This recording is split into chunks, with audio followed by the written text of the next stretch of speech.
9장. 아달월 곧 12째 달 13일은 왕의 어명을 시행하게 된 날이라. 유다인의 대적들이 그들을 제거하기를 바랐더니 유다인이 도리어 자기들을 미워하는 자들을 제거하게 된 그 날에 유다인들이 아하수에로 왕의 각 지방 각 읍에 모여 자기들을 해하고자 한 자를 죽이려 하니 모든 민족이 그들을 두려워하여 능히 막을 자가 없고 각 지방 모든 지방관과 대신들과 총독들과 왕의 사물을 보는 자들이 모르드게를 두려워하므로 다 유다인을 도우니 모르드게가 왕궁에서 존귀하여 점점 창대하매 이 사람 모르드게의 명성이 각 지방에 퍼지니라. 유다인이 칼로 그 모든 대적들을 쳐서 도륙하고 진멸하고 자기를 미워하는 자에게 마음대로 행하고 유다인이 또 도성 수산에서 500명을 죽이고 진멸하고 또 바산다다와 달본과 아스바다와 보라다와 아달리아와 아리다다와 바마스다와 아리세와 아리데와 외사다 곧 함무다다의 손자요 유다인의 대적 하만의 10아들을 죽였으나 그들의 재산에는 손을 대지 아니하였더라. 그날에 도성 수산에서 도륙한 자의 수요를 왕께 아뢰니 왕이 왕후 에스더에게 이르되 유다인이 도성 수산에서 이미 500명을 죽이고 멸하고 또 하만의 10아들을 죽였으니 왕의 다른 지방에서는 어떠하였겠느냐. 이제 그대의 소청이 무엇이냐 곧 허락하겠노라. 그대의 요구가 무엇이냐 또한 시행하겠노라 하니 에스더가 이르되 왕이 만일 좋게 여기시면 수산에 사는 유다인들이 내일도 오늘 조서대로 행하게 하시고 하만의 10아들의 시체를 나무에 매달게 하소서 하니 왕이 그대로 행하기를 허락하고 조서를 수산에 내리니 하만의 10아들의 시체가 매달리니라.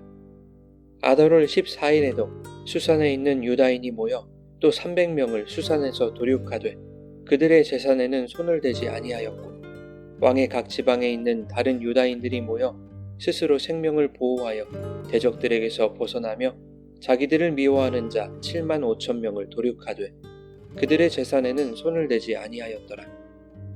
아달월 13일에 그 일을 행하였고 14일에 쉬며 그날에 잔치를 베풀어 즐겼고 수산에 사는 유다인들은 13일과 14일에 모였고 15일에 쉬며 이날에 잔치를 베풀어 즐긴지라.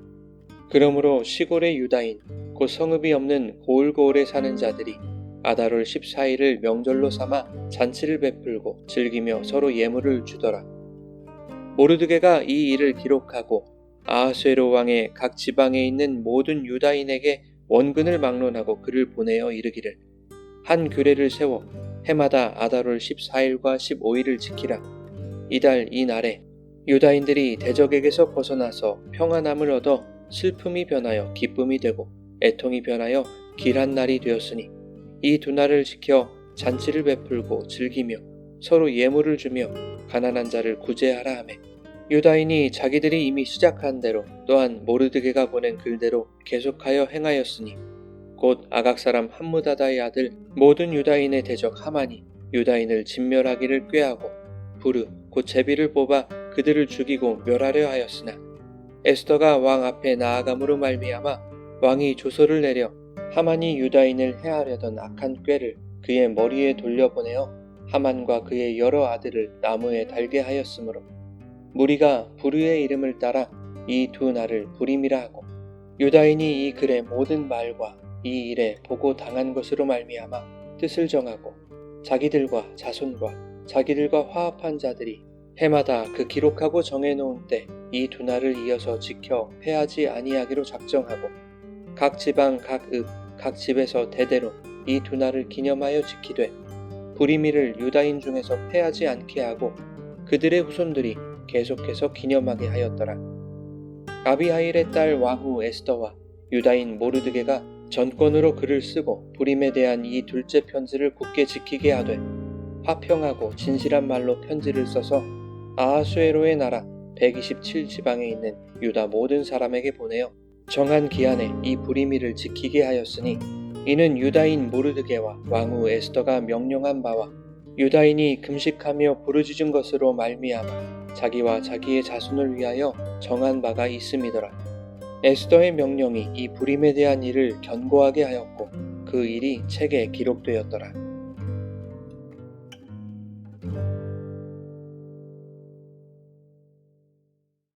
여러분 좋은 아침입니다. 오늘도 말씀의 은혜가 여러분의 삶에 풍성히 임하기를 소망합니다. 시간은 흘러서 12월 13일이 되었습니다. 이날은 하만이 유다 민족을 말살하기 위한 조서가 실행되는 날입니다. 하지만 이날은 모르드게에 의해 작성된 새로운 조서가 실행되는 유다 민족의 자위권이 행사되는 날이기도 합니다. 1절에 보면 유다인의 대적들이 그들을 제거하기를 바랐더니 유다인이 도리어 자기들을 미워하는 자들을 제거하게 된 그날이라고 기록하고 있습니다. 여기서 도리어라는 단어, 하파크는 뒤집다, 전복시키다 라는 뜻입니다. 하만의 악한 계획이 완전히 뒤집혀졌음을 강조하고 있는 표현이죠. 이 표현은 22절에서도 찾아볼 수 있는데 슬픔이 변하여 기쁨이 되고 애통이 변하여 길한 날이 되었다라는 말씀에서 변하다라는 뜻으로 사용되고 있습니다. 심판과 구원은 동전의 양면과 같은 것입니다. 악인에게 가해지는 심판은 악인에 의해 괴로움을 당하던 자들에게 구원의 기쁨으로 찾아오는 것이죠. 마치 이스라엘을 추격하던 애국 군대가 홍해에서 몰살되고 이스라엘은 그 홍해에서 건짐을 받음으로 심판과 구원이 동시에 일어났던 것처럼 말이죠. 에스더 말씀 내내 하나님은 자신의 이름을 드러내지 않으셨습니다. 하지만 역사의 이면에 숨어 계시면서도 자기 백성을 구원하시기 위한 치밀한 계획을 극적으로 연출하셨고 마침내 악을 심판하시는 공의를 통해 자신을 드러내시는 것입니다. 세상에는 하나님이 없다고 여기는 자들이 많습니다. 네 하나님이 어디 있느냐며 교회를 조롱하고 욕하는 사회적 분위기는 점점 심화되고 있습니다. 하지만 분명한 것은 심판의 날은 다가온다는 것이고 그날에 하나님이 없는 것처럼 살아가는 자들은 심판을 받게 될 것입니다. 비난과 조롱과 핍박으로 슬픔을 당했던 자들에게는 모든 것이 기쁨으로 전복되는 반전의 날이 될 것입니다. 12월 13일 수산 도성에서 유다인들이 죽인 대적들의 수요는 500명이었습니다. 뿐만 아니라 다른 지방에서는 대적 7만 5천 명이 도륙되었습니다. 에스더는 왕에게 수산에서는 조서의 기한을 하루 더 연장하게 해달라고 요청합니다. 그리고 14일에 수산에서 300명이 추가적으로 도륙되죠. 도륙당한 대적들의 수가 7만 6천에 가깝다는 것은 유다 민족에게 적대감을 가진 소수 부족들이 그만큼 많았다는 것을 의미합니다. 한 제국 안에 조용히 섞여 사는 것 같았지만 대적들은 우는 사자와 같이 삼킬 날만을 기다리고 있었던 것이죠. 하지만 대적들은 이빨을 드러낼 겨를도 없이 유다 민족에 의해 죽임을 당했습니다. 그런가 하면 에스더가 하루를 더 연장한 것과 대적 7만 6천이 도륙당했다는 것은 하나님은 모든 악을 하나도 빠뜨리지 않고 찾아내신다는 것을 의미하는 것이죠. 사탄은 성도를 삼키고 교회를 무너뜨리기 위해 광명한 천사의 얼굴로 찾아오지만 마지막 날에 하나님께서는 교회가 사탄을 이기게 하심으로써 당신의 의로우심을 나타낼 것입니다. 또한 모든 악을 남김없이 하나님의 심판대 앞에 세우실 것임을 오늘 본문이 보여주고 있죠. 본문에서 유다인들이 대적들을 도륙하면서 하지 않았던 일이 있었습니다. 그것은 그들의 재산에 손을 대지 않았다는 것이죠. 이것이 의미하는 것은 이 도륙이 사적인 원한에 의한 복수가 아니라 하나님의 거룩한 심판이라는 것을 드러내는 것입니다. 또한 유다인들로 상징되는 교회는 하나님의 의를 나타내는 일에 있어서 물질을 탐하는 얄팍한 마음을 버려야 한다는 것을 보여주죠. 17절부터는 부림절의 제정을 기록하고 있습니다. 부림이라는 것은 주사위 혹은 제비라는 뜻의 푸르라는 말에서 왔습니다.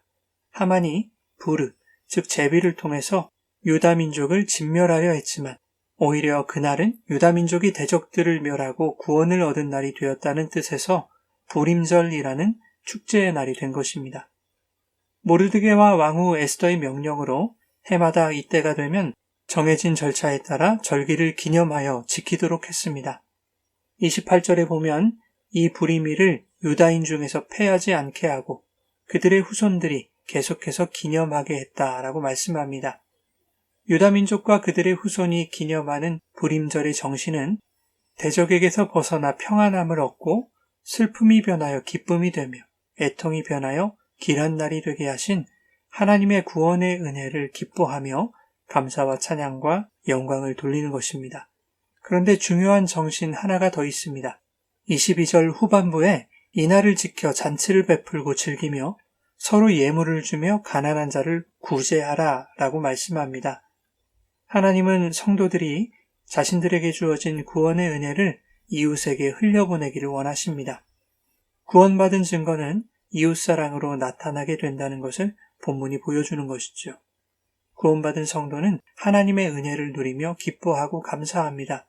그 은혜가 나에게만 주어진 것이 아니며 어려운 이웃을 돌보고 그들과 함께 하나님의 은혜를 누리며 구원을 기뻐할 수 있기를 말씀을 통해 교훈하고 있는 것입니다. 그러므로 성도는 늘 이 말씀을 기억하며 우리에게 주신 구원의 은혜를 기념하는 예배적 삶을 살아가야 하는 것입니다. 사랑하는 여러분, 우리의 삶 속에 때때로 어려움이 찾아오고 수많은 대적의 요소들이 우리를 고난에 빠뜨립니다. 하지만 대적을 심판하실 끝날은 반드시 올 것입니다. 그날에 주님께서 성도의 슬픔과 애통을 완전한 기쁨으로 바꾸어 주실 것입니다. 이것을 기대하며 오늘 우리에게 분부하시는 말씀대로 살아가는 성도의 거룩한 삶을 통해 많은 사람들이 구원의 날을 소망하며 하나님의 은혜를 기뻐하고 즐거워하게 되기를 예수님의 이름으로 축원합니다.